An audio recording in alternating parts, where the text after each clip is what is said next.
રાજ્યમાં આગામી 5 દિવસ આકાશમાંથી અગન વર્ષા વરસશે। હવામાન વિભાગે 5 દિવસ સૌરાષ્ટ્ર કચ્છના કેટલાક જિલ્લાઓમાં ગરમીનું યલો એલર્ટ આપ્યું છે। આ સાથે ગુજરાતના દરિયાકાંઠા વિસ્તારમાં ગરમ ભેજયુક્ત પવન ફૂંકાશે, જેના કારણે બફારાનો અનુભવ થશે। દરિયાકાંઠાના વિસ્તારોમાં પણ યલો વોર્નિંગ જાહેર કરવામાં આવી। આગામી 5 દિવસ રાજ્યના વિવિધ જિલ્લાઓમાં રહેવાસીઓ ગરમીથી ત્રાહિમામ પોકારી ઉઠશે। હાલમાં ગુજરાત ઉપર ઉત્તર પશ્ચિમ તથા ઉત્તર દિશા તરફથી પવનો આવી રહ્યા છે, તેથી ગરમીનું પ્રમાણ વધી રહ્યું છે। અમદાવાદ અને આસપાસના વિસ્તારોમાં આગામી 24 કલાક મહત્તમ તાપમાન 38 ડિગ્રીની આસપાસ રહેવાની શક્યતા છે। શનિવારે સૌથી વધુ મહત્તમ તાપમાન રાજકોટમાં 39.3 ડિગ્રી નોંધાયું।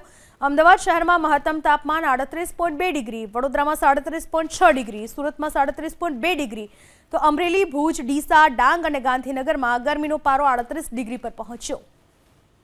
ગરમીનો પારો જે નોંધાયો, રાજકોટમાં તાપમાન નોંધાયું 39.3 ડિગ્રી, અમરેલીમાં 38.8 ડિગ્રી, ભુજમાં 38.7 ડિગ્રી, ડીસામાં 38.4 ડિગ્રી, ગાંધીનગરમાં 38.4 ડિગ્રી, અમદાવાદમાં 38.2 ડિગ્રી, વડોદરામાં 37.8 ડિગ્રી, સુરતમાં 37.2, તો ભાવનગરમાં 35.7 ડિગ્રી તાપમાન નોંધાયું।